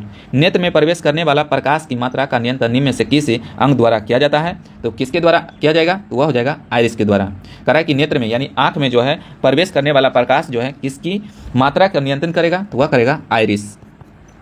आँख के किस भाग पर वस्तु का प्रतिबिंब बनता है? आँख का जो है किस भाग पर जो है वस्तु का प्रतिबिंब बनेगा? तो वह बनेगा रेटिना पर। त्वचा का रंग किसके कारण होता है? तो त्वचा का कारण जो होता है या त्वचा का रंग किसके कारण होता है? तो वह होता है मेलानिन के कारण। मानव त्वचा के किस स्थान पर सबसे अधिक मोटी होती है? तो वह होता है तलवे पर। तलवा पर जो है त्वचा सबसे अधिक मोटी होती है। मानव शरीर का सबसे बड़ा अंग हो जाएगा, तो वह हो जाएगा यकृत। क्वेश्चन नंबर 124, उसके बाद देखते हैं 125। त्वचा की ऊपरी सतह क्या कहा जाता है? त्वचा की ऊपरी सतह को क्या कहा जाता है? तो त्वचा की ऊपरी सतह को एपिडर्मिस कहते हैं। कशेरुकी जंतु के शरीर का सर्वाधिक कठोर भाग है, तो कशेरुकी जंतु के शरीर का सबसे कठोर भाग हो जाएगा, वह हो जाएगा एनामिल। एनामिल जो है दांत का ऊपरी भाग कहलाता है। मानव शरीर का कौन सा अंग जो है पुनरुत्थान को प्रदर्शित करता है? तो वह है वृक्क। वृक्क जो है पुनरुत्थान इसमें हो जाता है। उसके बाद देखिए या अकिरीत, ये दोनों हो जाएगा। किसी प्राणी के शरीर के समस्त भार का अधिकांश भाग होता है। करा कि किसी प्राणी के शरीर का यानी मानव शरीर का अधिकांश भाग जो होता है किसका होता है? तो वह होता है जल का। क्वेश्चन नंबर 129 है कि मानव शरीर की सबसे बड़ी कोशिका है। मानव शरीर की सबसे बड़ी कोशिका है, तो वह कौन सी कोशिका जो है मानव शरीर में सबसे बड़ी है? तो वह है स्नायु कोशिका। मानव शरीर में अनिवार्य अमीनो अम्ल की संख्या कितनी होनी चाहिए? तो वह होना चाहिए 20। मानव शरीर का समान तापमान होता है, तो मानव शरीर का समान तापमान जो हो जाएगा वह हो जाएगा डिग्री सेल्सियस में पूछेगा तो वह हो जाएगा 36.9 डिग्री सेल्सियस। लेकिन फ़ारेनहाइट में पूछता तो 98.6 डिग्री फ़ारेनहाइट हो जाता। लेकिन केल्विन में पूछता तो 310 केल्विन हो जाता। महिला के मानव मस्तिष्क का लगभग कितने ग्राम का होता है? तो महिला में जो है मस्तिष्क का भार होता है वह होता है 1350 ग्राम। लेकिन पुरुष में पूछेगा तो वह 1400 से लेकर 1450 ग्राम हो जाएगा। यह किस में होगा? तो यह पुरुष में होगा। उसके बाद देखिए एक रासायनिक पदार्थ जो रक्त का थक्का बनाता है, तो रासायनिक पदार्थ में पूछेगा तो वह हो जाएगा फिलोक्विनोस जो है यह रासायनिक पदार्थ जो रक्त का थक्का बनाता है। लेकिन विटामिन पे पूछेगा तो वह जाएगा विटामिन के। कौन सी मानव हार्मोन में आयोडीन मिश्रित होता है? निम्नलिखित में से कौन सी मानव हार्मोन में आयोडीन मिश्रित रहता है? तो वह रहता है किसमें? थायरॉक्सिन में। ईईजी का प्रयोग किस गतिविधि दर्ज के लिए किया जाता है? तो अभी बताए थे कि ईईजी का प्रयोग जो किया जाता है वह किया जाता है किसके लिए? तो वह हो जाएगा मस्तिष्क के लिए। जबकि ईसीजी रहेगा तो वह हो जाएगा हृदय के लिए। मानव के श्वेत कण जिसे WBC कहते हैं, तो WBC का व्यास होता है, तो WBC का व्यास कितना हो जाएगा? तो वह हो जाएगा 0.007 mm हो जाएगा। मानव में शरीर के निम्नलिखित भागों में से किस एक में शुक्राणु डिंब को निषेचित करता है या फ्रीजिल करता है? तो वह करेगा कौन? तो वह करेगा डिंडवाहिनी नली। क्वेश्चन नंबर 138 है कि मानव मस्तिष्क के निम्नलिखित भागों में से कौन सा एक निगरन और उल्टी का नियमन केंद्र है? तो उल्टी का केंद्र माना जाएगा, वह माना जाएगा मेडुला ऑब्लोगेंटा को। किसको? मेडुला ऑब्लोगेंटा को। अब देखिए टॉपिक नंबर 5 में जंतु जगत का वर्गीकरण है। तो वीडियो को जरूर देखिएगा और वीडियो को जितना हो सके जरूर शेयर कीजिएगा। अभी इसमें 3 टॉपिक यानी 5वां टॉपिक के बाद अभी 3 टॉपिक बाकी है। तो जंतु जगत का वर्गीकरण में पहला क्वेश्चन है कि मलेरिया परजीवी तथा अमीबा को किस श्रेणी में रखा गया है? तो उसे रखा गया है किसमें? प्रोटोजोआ संघ में रखा गया है। किसमें रखा गया है? प्रोटोजोआ में। जबकि निम्नलिखित में से किसकी आकृति जो है निश्चित नहीं होता है? तो निश्चित आकृति नहीं होता है। पूछेगा कि निश्चित आकृति किसका नहीं होता है, तो अमीबा का कोई आकृति निश्चित नहीं होता है। हरा प्रोटोजोआ के नाम से जाना जाता है। क्वेश्चन है कि हरा प्रोटोजोआ के नाम से जाना जाता है, तो उसे जाना जाता है इगुलिना को। मनुष्य के शरीर में एंट अमीबा हिस्टोलिका कहाँ पाया जाता है? एंट अमीबा हिस्टोलिका जो है मानव शरीर में कहाँ पाया जाता है? तो वह आंत में पाया जाता है। पेचिस या अमीवॉइसियस के लिए उत्तरदायी प्रोटोजोआ है, तो वह कौन सा हो जाएगा? तो वह हो जाएगा एंट अमीबा। मलेरिया बुखार पैदा करने वाला प्रोटोजोआ है, तो मलेरिया बुखार पैदा करने वाला प्रोटोजोआ जो है वह है प्लाज्मोडियम। क्वेश्चन नंबर 7 है कालाजार उत्पन्न करने वाला प्रोटोजोआ है, तो कालाजार उत्पन्न करने वाला प्रोटोजोआ जो होता है वह होता है लिस्टमैनिया। निद्रा रोग पैदा करता है, तो निद्रा रोग पैदा करता है वह करता है ट्रिप्नोसोमा से जो है निद्रा रोग पैदा होता है। तो इसमें देखिए काफ़ी लेवल का क्वेश्चन है, इसको जरूर देखिएगा ताकि आपको सारा क्वेश्चन कवर हो जाए। उसके बाद देखिए मच्छर में मलेरिया परजीवी का जीवन चक्र किसने खोजा था? मच्छर में जो है मलेरिया परजीवी का जीवन चक्र किसने खोजा था? तो वह खोजा था किसने? रोलांड रॉस ने। स्पंजों के शरीर पर पाए जाने वाले छोटे छोटे छिद्र कहलाते हैं, यानी कि स्पंज के शरीर पर पाए जाने वाले छोटे छोटे छिद्र को क्या कहा जाता है? तो उसे ऑस्ट्रिया कहा जाता है। स्पंज के सिर पर स्थित बड़ा छिद्र क्या कहलाता है? तो स्पंज के सिर पर जो बड़ा छिद्र रहता है उसे क्या कहते हैं? तो उसे अस्कुलम कहा जाता है। निम्न में से किस में रक्त नहीं होता किंतु श्वसन करता है? तो रक्त नहीं होता है लेकिन श्वसन करता है, तो वह है हाइड्रा। कोलर रीफ जिसे परवाल भित्ति भी कहते हैं, तो परवाल भित्ति का निर्माण किसके द्वारा हुआ था? तो परवाल भित्ति का निर्माण जो है यह सिलिंट्रेटा के द्वारा हुआ था। उसके बाद देखिए परवाल है, तो परवाल क्या है? तो परवाल जो है एक प्रकार का यह क्या है? तो यह हो जाएगा एक समुद्री जीव है। जेलीफिश के नाम से जाना जाता है, तो जेलीफिश के नाम से जाना जाता है ऑरिलिया को जो है जेलीफिश के नाम से जाना जाता है। समुद्री एनीमोन के नाम से जाना जाता है, तो समुद्री एनीमोन के जो नाम से जाना जाता है मेट्रीडियम को जाना जाता है। उसके बाद देखिए प्रोटोगैस मैन ऑफ वार के नाम से जाना जाता है, तो फाइसेलिया को जाना जाता है। उसके बाद देखिए अमर तत्व का गुण पाया जाता है, तो अमर तत्व यानी कभी वो नहीं मरेगा, तो वह है हाइड्रा में जो है यह गुण पाया जाता है। चिपटे क्रीमियों को किस संघ के अंतर्गत रखा जाता है? तो चिपटे क्रीमियों को जो है यह प्लेटी हेल्मेथिज के अंतर्गत रखा जाता है। फीता कृमि किस संघ का एक महत्वपूर्ण प्राणी है? तो फीता कृमि जो है यह प्लेटी हेल्मेथिज के एक संघ का प्राणी है। क्वेश्चन नंबर 21 देख लेते हैं। 21 है कि गोल कृमि या शुद्ध कृमि को किस संघ के अंतर्गत रखा गया है? तो गोल कृमि या शुद्ध कृमि पूछेगा तो वह हो जाएगा निमेथिलिजिमी के अंतर्गत रखा गया है। जबकि फाइलेरिया नामक रोग उत्पन्न होता है, तो फाइलेरिया नामक रोग उत्पन्न होता है ब्यूचेरिया बेनक्राफ्टी के द्वारा। उसके बाद देखिए फेरिटीमा और पोस्थुमा निम्न में से किसका वैज्ञानिक नाम है? तो उसका वैज्ञानिक नाम हो जाएगा वह हो जाएगा केचुआ का। केचुआ में कौन सा रक्त वर्णक उपस्थित होता है? तो केचुआ में जो है रक्त वर्णक उपस्थिति होता है वह होता है हीमोसाइनिन, जबकि मानव में होता है हीमोग्लोबिन। कीटों में कितनी जोड़ी टांग होता है? कीटों में जो है कितनी जोड़ी टांग होता है? तो वह होता है 3 जोड़ी। मच्छर में लाल खून का उभर आना किस पर पोषण के कारण होता है? तो वह होता है स्तनधारी के पोषण के कारण। उसके बाद देखिए लाह उत्पन्न होता है, तो लाह जो उत्पन्न होता है कीटों के शरीर के स्रवन से उत्पन्न होता है। रेशम प्राप्त किया जाता है, तो रेशम जो प्राप्त किया जाता है किससे प्राप्त किया जाता है? तो रेशम के कीट के प्यूपा से प्राप्त किया जाता है। घरेलू मक्खी का लार्वा कहलाता है, घरेलू मक्खी का लार्वा कहा जाता है तो घरेलू मक्खी के लार्वा को जो कहते हैं उसे मेंगोट कहा जाता है। जबकि निद्रा रोग फैलती है, तो निद्रा रोग जो फैलता है यह सीसी मक्खी के द्वारा फैलता है। किसके द्वारा? तो सीसी मक्खी के द्वारा फैलता है। मनुष्य में कालाजार रोग फैलने वाला मच्छर है, तो मनुष्य में जो है कालाजार फैलाने वाला मच्छर है तो वह है सेंड फ्लाई। मलेरिया रोग का कौन सा वाहक है? तो मलेरिया रोग का जो वाहक होता है वह कौन होता है? तो मादा एनोफिलिंजा। कटल फिश के नाम से जाना जाता है, तो कटल फिश के नाम से जाना जाता है किसको? तो वह जाना जाता है सिपिया को। जबकि ऑक्टोपस है, तो ऑक्टोपस एक क्या है? तो ऑक्टोपस जो है यह एक प्रकार के मृदु कवजी है। ऑक्टोपस में भुजाएं की संख्या कितनी होती है? तो ऑक्टोपस में जो है भुजा का संख्या होता है वह होता है 8। क्वेश्चन नंबर 36 देखते हैं। 36 है कि तारा मछली निम्नलिखित में से किस संघ का प्राणी है? तारा मछली जो है किस संघ का प्राणी है? तो वह है इकाइनोडर्मेटा के संघ में आता है। मछलियों में श्वसन क्रिया किसके द्वारा होता है? मछलियों में जो है श्वसन क्रिया किसके द्वारा होता है? तो वह होता है गिल्स के द्वारा। मछलियों के हृदय की विशेषता क्या है? मछलियों के हृदय की विशेषता क्या है? तो उसकी हृदय की विशेषता है जो है इसमें केवल अशुद्ध रक्त होता है, हृदय में जो है केवल अशुद्ध रक्त होता है। कौन सा जीव वास्तव में मछली है। मछली जो वास्तव में पूछेगा कि कौन सा जो है वास्तव में मछली है, तो वह है समुद्री घोड़ा। Jelly fish, star fish, cuttle fish, जितना भी फिश लगा रहेगा यह वास्तव में मछली नहीं है, जबकि समुद्री घोड़ा वास्तव में मछली है। समुद्री घोड़ा किस वर्ग का उदाहरण है। समुद्री घोड़ा जो है किस वर्ग का उदाहरण है, यह मत्स्य वर्ग का उदाहरण है। संसार में किसकी जीव संख्या सर्वाधिक होती है, तो संसार में किसकी जीव की संख्या जो है सर्वाधिक है, तो वह है मछली की। सबसे विषैली मछली है, तो सबसे विषैली मछली है तो वह कौन सा हो जाएगा, तो वह हो जाएगा पसान मछली। कौन हो जाएगा, पसान मछली। मेढक का लार्वा क्या कहलाता है। मेढक का लार्वा को क्या कहते हैं, इसे टेडपॉल कहा जाता है। या पूछेगा मेढक के बच्चे को क्या कहते हैं, इसे टेडपॉल कहा जाता है। मेढक के हृदय में कितने कक्ष होता है। मेढक के हृदय में जो है 3 कक्ष होता है। उसके बाद देखिए, नर मेढक मादा मेढक की तुलना में ऊंची आवाज़ लगाता है, क्यों, तो नर मेढक जो है मादा मेढक की तुलना में अधिक आवाज़ लगाता है, वह बाक कोष्ठ के कारण ऐसा करता है। शीत रक्त प्राणी है, तो शीत रक्त प्राणी इसमें कौन हो जाएगा, तो वह हो जाएगा मछली भी, मेढक भी और छिपकली भी, यानी इनमें से सभी हो जाएगा। निम्न तापक्रम पर किसी जंतु की प्रस्तुति को क्या कहते हैं।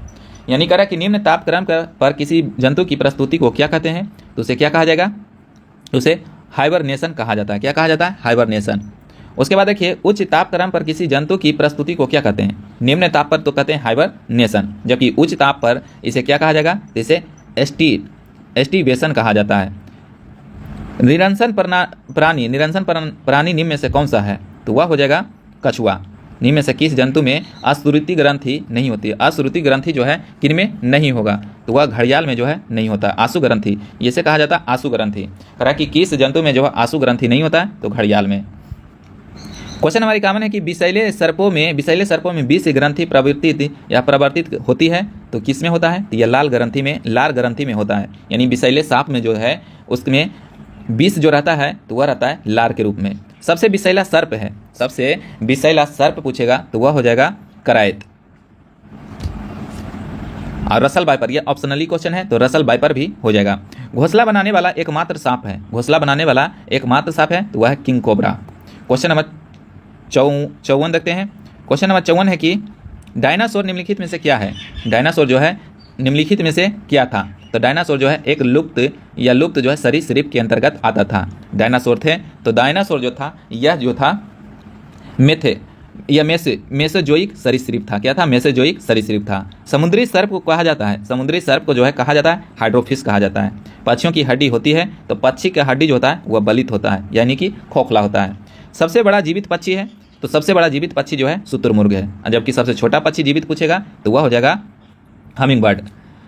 उसके बाद देखिए, आर्कियोप्टेरिक्स है, तो क्या है, तो यह एक प्रकार का क्या है, जेरेसिक युग का सर्व पुरातन पक्षी है। सबसे बड़ा उड़ने में, कह रहा है कि सबसे बड़ा उड़ने में असमर्थ पक्षी जो सबसे तेज गति से दौड़ सकता है वह है ऑस्ट्रिच, जिसे शुतुरमुर्ग कहते हैं। पावो क्रिस्टेसस किसका वैज्ञानिक नाम है, तो पावो क्रिस्टेसस जो है यह मोर का वैज्ञानिक नाम है। किस पक्षी के दांत होता है, तो किस पक्षी का पूछेगा कि दांत होता है, तो वह होता है आर्कियोप्टेरिक्स को जो है दांत होता है। उल्टी उड़ान भरने वाला पक्षी कौन है, तो उल्टी उड़ान भरने वाला पक्षी जो है वह है हमिंग बर्ड। उसके बाद डॉल्फिन किस वर्ग का उदाहरण है, तो डॉल्फिन जो है यह मत्स्य वर्ग का उदाहरण है। सबसे विशाल जीवित स्तनपायी है, तो सबसे विशाल जीवित स्तनपायी पूछेगा तो वह हो जाएगा नीला व्हेल। स्तनी के हृदय में कितने कोष्ठ होता है, तो स्तनी के हृदय में जो है वह कितने कोष्ठ होता है, तो वह हो जाएगा 4 कोष्ठ। क्वेश्चन नंबर 67, उसके बाद 68 देखते हैं। 68 में व्हेल के हृदय में कितने चेंबर होता है, तो व्हेल का पूछेगा पर्सनली तो वह हो जाएगा 4, लेकिन मत्स्य में पूछेगा तो वह हो जाएगा 3। उसके बाद देखिए, होमोसेपियंस किसका वैज्ञानिक नाम है, तो होमोसेपियंस जो है यह आधुनिक मानव का वैज्ञानिक नाम है।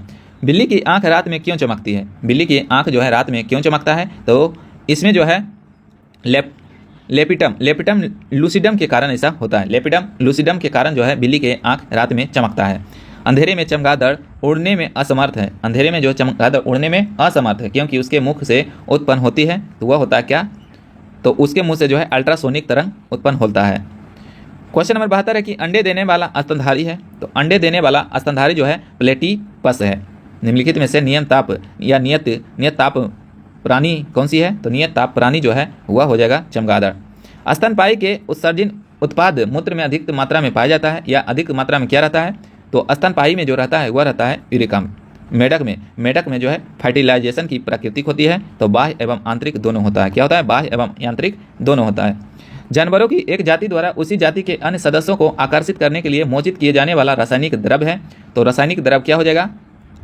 तो वह हो जाएगा फेरोमोन हो जाएगा। रक्त में जो है प्रतिस्पंदन पदार्थ कौन सा है? तो रक्त में जो है प्रतिस्पंदन पदार्थ हो जाएगा, वह हो जाएगा हेपेरिन। भारत की सबसे बड़ी मछली है, भारत की पूछेगा सबसे बड़ी मछली कौन सा है? तो व्हेल शार्क है। अधिकांश कीट श्वसन करते हैं, तो अधिकांश कीट जो श्वसन करता है किससे करता है? तो यह करता है वातक तंत्र से। उसके बाद देखिए तालाबों और कुओं में निम्नलिखित में से किस एक को छोड़ने से मच्छर को नियंत्रित किया जाता है? तो वह है गेमसिया को जो है तालाब में छोड़ देंगे तो मच्छर को नियंत्रित कर सकता है। तो इसमें 80 क्वेश्चन को हम सब कवर कर लिए। उसके बाद अगला टॉपिक है प्रमुख जीव वैज्ञानिक। तो प्रमुख जीव वैज्ञानिक में देखेंगे पहला क्वेश्चन की प्राकृतिक वर्ण बादल से विशेष संबंध क्या था? तो वह किससे संबंध था? तो वह था चार्ल्स डार्विन से। यानी प्राकृतिक या नेचुरल सिलेक्शन किसने बताया था? तो वह बताया था डार्विन ने। उसके बाद देखिए अनुवांशिकता के नियम का जन्मदाता। तो अनुवांशिकता के जन्मदाता किसे कहा जाता है? तो मेंडल को। मेंडल ने किस पौधे का प्रयोग किया था? तो मटर के पौधे का प्रयोग किया था। डीएनए संश्लेषण का प्रतिपादन किसने किया था? डीएनए संश्लेषण का प्रतिपादन किसने किया था? तो वह किया था कॉर्नबर्ग ने। प्लवनमान जीन के सिद्धांत का प्रतिपादन किसने किया था? तो प्लवनमान जीन का प्रतिपादन जो है वह किया था मेलेक्टाउंक ने किया था। जीवाणु यानी बैक्टीरिया की खोज किसने किया था? तो बैक्टीरिया का खोज जो है ल्यूवेनहॉक ने किया था। स्टेथोस्कोप का आविष्कार किसने किया था? तो उसका आविष्कार जो है लेनी ने किया था। एडवर्ड जेनर ने निम्नलिखित में से किस रोग से जुड़ा हुआ है? तो एडवर्ड जेनर का जो संबंध है वह चेचक से संबंध है। हृदय का पहला जो है प्रतिस्थापना किसके द्वारा किया गया था? तो वह किया गया था क्रिश्चियन नवार्ड के द्वारा किया गया था। डीएनए की संरचना को सबसे पहले किसने रेखांकित किया था? डीएनए की संरचना को जो है सबसे पहले किसने रेखांकित किया था? तो वाटसन एवं क्रिक ने। विकास का सिद्धांत किसके द्वारा प्रतिपादित किया गया था? तो विकास का सिद्धांत पूछेगा तो वह हो जाएगा डार्विन। आधुनिक एंटीसेप्टिक सर्जरी का जनक कौन है? तो आधुनिक एंटीसेप्टिक सर्जरी का जनक जो माना जाता है वह लिस्टर को माना जाता है। रेबीज के टीके की खोज किसने किया था? तो रेबीज के टीके की खोज जो है वह किया था लुइस पास्चर ने। पेनिसिलिन की खोज किसने किया था? तो पेनिसिलिन की खोज जो है किसने किया था? तो अलेक्जेंडर फ्लेमिंग ने किया था। किस वैज्ञानिक ने खोज की थी कि मलेरिया मच्छरों के द्वारा फैलता है? तो मलेरिया जो है मच्छरों के द्वारा फैलता है यह बताया था रोलांड रॉस ने। लेप्रोसी बेसिलस का आविष्कार किसने किया था? तो लेप्रोसी बेसिलस का आविष्कार जो किया था वह किया था हेंसेन ने।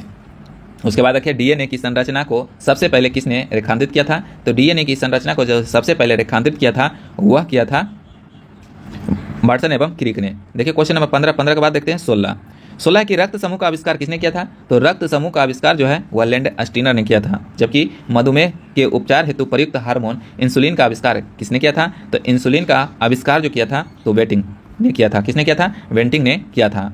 उसके बाद देखिए टॉपिक नंबर 7 में जो पादप रोग है। क्या है? पादप रोग है। पादप रोग में सबसे पहले क्वेश्चन देखते हैं, पादप रोग का सबसे उत्तरदायी कारक कौन होता है? तो पादप रोग का सबसे बड़ा उत्तरदायी जो होता है वह होता है फफूंदी। पौधे को रोग प्रतिरोध बनाता है या बनाया जाता है? तो वह बनाया जाता है किसके द्वारा? तो जंगली किस्म से प्रजनन करा के। हरित बाली रोग किस फसल से संबंधित है? तो हरित बाली जो है यह बाजरा से संबंधित है। टिक्का रोग किस फसल से संबंधित है? तो टिक्का रोग जो है यह मूंगफली से संबंधित है। टिक्का रोग जो होता है यह मूंगफली में होता है। धान का प्रसिद्ध रोग जो खैरा रोग है यह किसके कारण होता है? तो खैरा रोग जो होता है यह होता है जस्ता की कमी के कारण जो है धान में खैरा रोग हो जाता है। चाय में जो है लाल रस्ट रोग जो है किसके कारण होता है? तो चाय में जो है लाल रस्ट रोग होता है वह होता है हरे शैवाल के कारण। नींबू का कैंसर रोग किससे होता है? तो नींबू का कैंसर रोग जो है यह जीवाणु के कारण होता है। फसलों पर आक्रमण करने की कीट की प्रायः कौन सी अवस्था अधिक हानि पहुंचाती है? तो अधिक हानि कौन पहुंचाएगा? तो वह पहुंचाता है कैटरपिलर। फसलों पर आक्रमण करने की कीट की प्रायः कौन सी अवस्था जो अधिक हानि पहुंचाता है? तो वह पहुंचाता है कैटरपिलर। क्वेश्चन नंबर 9 है कि मिलीबग किस फसल से संबंधित है? तो मिलीबग जो है वह संबंधित है किससे? तो सरसों से। अग्नि निर्जा रोग संबंधित है तो वह किससे संबंधित है? तो वह है सेब से। गन्ने के लाल सड़न रोग के लिए उत्तरदायी कवक है। तो गन्ने के लाल सड़न रोग के लिए उत्तरदायी कवक क्या हो जाएगा? तो वह हो जाएगा केलोटोस्ट्रिक फालकैटम। मूंगफली में होने वाला टिक्का रोग के लिए उत्तरदायी कवक है। तो मूंगफली में जो टिक्का रोग होता है वह होता है सर्कोस्पोरा परसेनेटा के द्वारा। निम्नलिखित में से किस कवक के कारण जो है बाजरे में ग्रीन ईयर रोग होता है? तो ग्रीन ईयर रोग जो होता है अस्केलेरो अस्पोरा ग्रीमी कोला के द्वारा होता है। उसके बाद देखिए आलू में होने वाला उभर भावी अंगमारी रोग किसके उत्तरदायी के कवक कारण होता है? तो वह होता है पाइटोपथेरा इन्फेस्टेशन। सिंट्रस कैंकर रोग होता है। तो यह किसमें होता है? तो यह जो होता है नींबू का एक रोग है। रिंग रोग के नाम से जाना जाता है। तो रिंग रोग के नाम से जाना जाता है सेथिल रोग को जो है रिंग रोग के नाम से जाना जाता है। उसके बाद देखिए आलू में ब्लैक हार्ट कारक है। तो आलू में जो है ब्लैक हार्ट कारक है तो वह किससे होता है? तो वह होता है ब्रोन की कमी के कारण। उसके बाद अगला टॉपिक देखते हैं। अगला टॉपिक जो है टॉपिक नंबर 8, ये लास्ट टॉपिक है, इसको पूरा देखिएगा और कमेंट में जरूर बताइएगा कि आपको इस तरह का टॉपिक चाहिए या नहीं चाहिए। अगर चाहिए तो हम आपको इस तरह का टॉपिक जो है सारा क्वेश्चन को कवर करा देंगे। तो चलिए इसको भी कवर करते हैं। तो पादप जगत का वर्गीकरण में सबसे पहला क्वेश्चन है कि निम्नलिखित में से किसे वर्गीकरण या वर्गीकृत का पितामह कहा जाता है? तो वर्गीकृत का पितामह कहा जाता है वह कहा जाता है लिनियस को। द्विनाम पद्धति के प्रतिपादक कौन थे? तो वह थे लिनियस। पुष्पी पादपों को रखा जाता है। तो पुष्पी पादपों को जो रखा जाता है वह रखा जाता है फेनरोगेसम में रखा जाता है। अपुष्पी पादपों को रखा जाता है। तो अपुष्पी को रखा जाता है वह किस में रखा जाता है? तो क्रिप्टोगेम्स में रखा जाता है। वर्गीकरण की आधारीय इकाई क्या है? वर्गीकरण का आधारीय इकाई क्या हो जाएगा? तो वह हो जाएगा स्पेसीज। हाइड्रोफाइटस होता है। तो हाइड्रोफाइटस जो होता है यह होता है जलीय पौधा। जिन पौधे पर जीव या बीज बनते हैं, कह रहा है कि जिन पौधे पर बीज बनते हैं किंतु पुष्प नहीं लगते हैं कहलाता है, तो उसे कहा जाता है अनावृत बीजी। कह रहा है कि जिन पौधे पर बीज बनते हैं किंतु पुष्प नहीं लगता है उसे अनावृत बीज कहा जाता है। जीवाणु की खोज सर्वप्रथम किसने किया था? तो जीवाणु की खोज जो है सर्वप्रथम लुवेनहॉक ने किया था। कह रहा है कि निम्नलिखित में से किसमें माइटोकॉन्ड्रिया अनुपस्थित होता है? माइटोकॉन्ड्रिया जो है नहीं रहता है। तो किसमें नहीं हो जाएगा? तो जीवाणु में। जबकि कवक में, शैवाल में, ईस्ट में इसमें माइटोकॉन्ड्रिया उपस्थित रहता है। जीवाणुओं की साधारण आकृति कैसी होती है? जीवाणुओं का जो है साधारण आकृति कैसी होती है? तो यह होता है छड़ रूपी। कैसा होता है? छड़ रूपी। जो जीवाणु आकार में सबसे छोटे होते हैं, जो जीवाणु आकार में सबसे छोटा होता है उसे क्या कहा जाता है? तो उसे जो है गोलाणु कहा जाता है। क्या कहा जाता है? गोलाणु। निम्न में से सबसे छोटा जीव है। तो सबसे छोटा जीव हो जाएगा माइकोप्लाज्मा। उसके बाद देखिए मानव की आंत में पाए जाने वाला जीवाणु है। मानव की आंत में पाए जाने वाला जीवाणु है तो वह है ए शरीर सीरिया कोलाई है। तपेदिक यानी टीबी उत्पन्न करने वाला जीवाणु है। तो तपेदिक यानी कि टीबी उत्पन्न करने वाला जीवाणु जो है वह है माइक्रोबैक्टीरिया है। एंटीबायोटिक अधिकांश प्राप्त किया जाता है। एंटीबायोटिक जो प्राप्त किया जाता है G4 या जीवाणुओं से किया जाता है। यहाँ पर क्या हो जाएगा? जीवाणुओं से किया जाता है। निम्नलिखित में से कौन सा रोग बैक्टीरिया से होता है? बैक्टीरिया से पूछेगा तो कौन सा रोग जो है बैक्टीरिया से हो जाएगा? तो तपेदिक, जिसे टीबी कहते हैं। टीबी जो है यह जो होता है बैक्टीरिया के द्वारा होता है। जबकि चेचक जो है यह किससे संबंधित है? यह वायरस से है। कौन सा रोग जो है जीवाणु के कारण होता है? तो जीवाणु के कारण जो हो जाएगा वह हो जाएगा हैजा। क्या हो जाएगा? हैजा। कौन सा बीमारी जो है जीवाणु संक्रमण के कारण होता है? तो जीवाणु के संक्रमण से होता है तो वह होता है कुष्ठ रोग। निम्नलिखित में से किसके द्वारा दूध खट्टा होता है? तो दूध जो खट्टा होता है वह किसके द्वारा होता है? तो वह होता है बैक्टीरिया के द्वारा।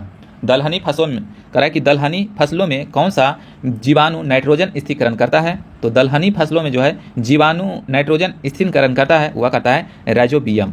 सर्वप्रथम विषाणु की खोज किसने किया था? यानी कि सर्वप्रथम जो है वायरस की खोज किसने किया था? तो वह क्या था? इवानो बक्सी ने। किसमें जो है इंजाइम नहीं होता है? किसमें जो है इंजाइम नहीं होता है? तो विषाणु में जो है इंजाइम नहीं होता है। हाइड्रोफोबिया रोग उत्पन्न करता है। तो हाइड्रोफोबिया रोग उत्पन्न होता है तो यह होता है किससे? तो यह हो जाएगा विषाणु से। हाइड्रोफोबिया जो कुत्ते के काटने से होता है यह हो जाएगा विषाणु से। कुत्ते के काटने से जिस विषाणु के द्वारा घात रोग उत्पन्न होता है उसे क्या कहते हैं? तो उसे हाइड्रोफोबिया रोग कहा जाता है।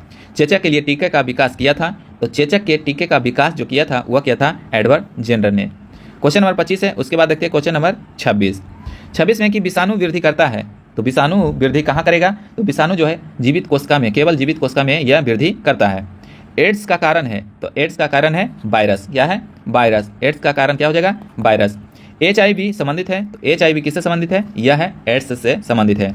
एड्स फैलता है, तो एड्स जो फैलता है शारीरिक संपर्क के द्वारा यह फैलता है।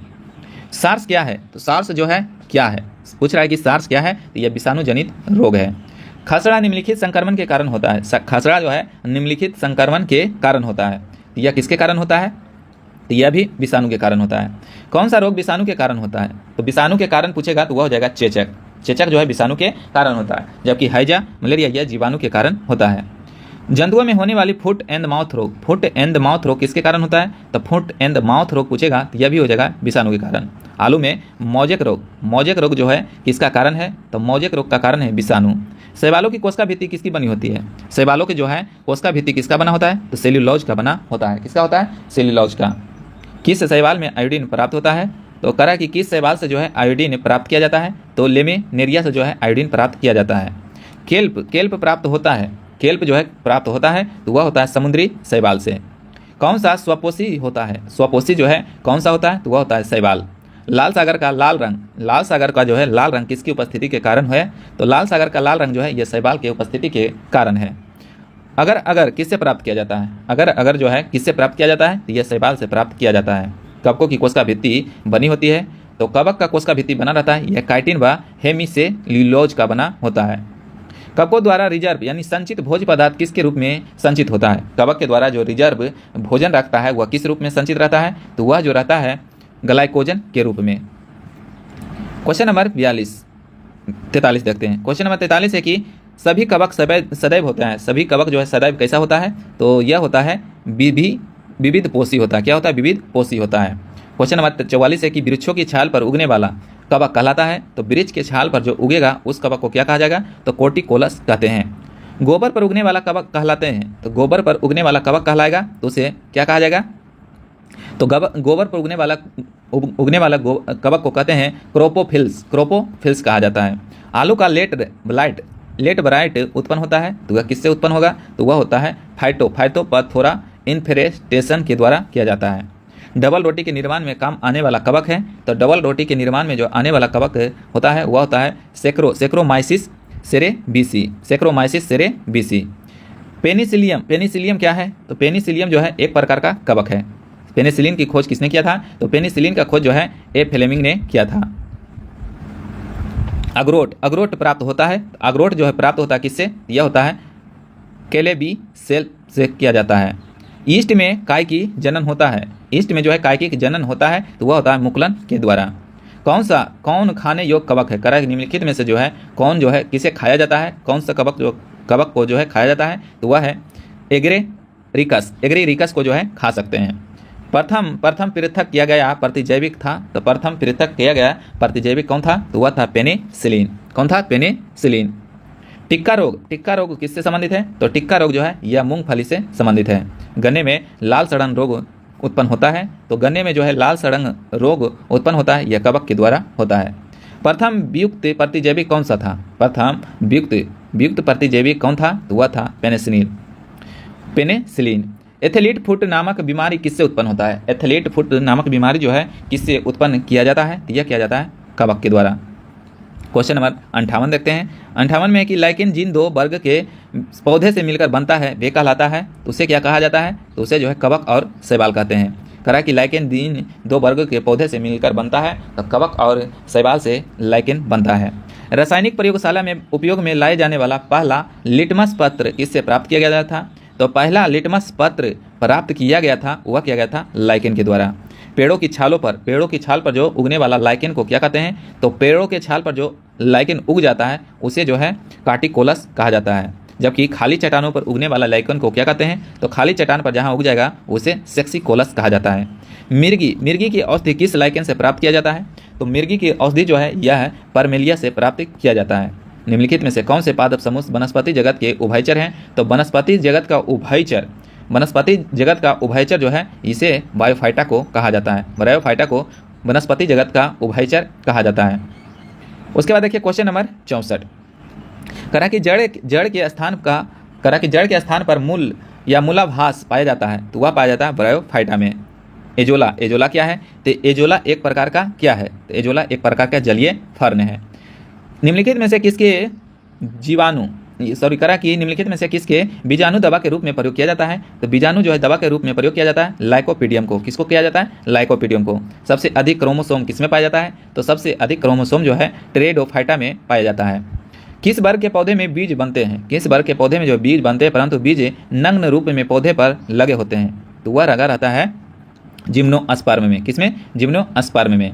उसके बाद देखिए जिम्नोस्पर्म का मेवा किसे कहा जाता है? तो जिम्नोस्पर्म का मेवा जो है कहा जाता है चिलगोजा को। किसे? चिलगोजा को। कोलेराइट जड़ें पाई जाती है। तो कोलेराइट जड़ जो पाया जाता है यह कहाँ पाया जाता है? यह साइकस में पाया जाता है। उसके बाद देखिए सबसे बड़ा बीजांड किसमें होता है? तो सबसे बड़ा बीजांड जो है वह होता है साइकस में। चिलगोजा किससे प्राप्त किया जाता है? तो चिलगोजा जो है किससे प्राप्त किया जाता है? तो चिलगोजा जो है यह पाइनस से प्राप्त किया जाता है। जबकि साबूदाना पूछेगा, साबूदाना किससे प्राप्त किया जाता है? तो साबूदाना जो है यह साइकस से प्राप्त किया जाता है। किससे प्राप्त किया जाता है? तो साइकस से प्राप्त किया जाता है। तो क्वेश्चन नंबर 73 था। तो ये सारा टॉपिक जो है 8 टॉपिक हम आज कवर कर लिए हैं। तो ज़्यादा देर का वीडियो नहीं है, 1 घंटा 10 मिनट का आपको वीडियो प्रोवाइड कराए हैं। तो इसको जरूर देखिएगा और अपने दोस्तों में शेयर जरूर कीजिएगा। इसका PDF जो है आपको टेलीग्राम चैनल पर मिल जाएगा। और वीडियो को जरूर देखे होंगे फुल। तो एक लाइक और कमेंट जरूर कीजिएगा कि आपको इस तरह का जो है क्वेश्चन चाहिए या नहीं चाहिए। और टेलीग्राम चैनल को ज्वाइन कर लीजिएगा, वहाँ पर PDF इसका आपको मिल जाएगा। तब तक के लिए जय हिंद, जय भारत।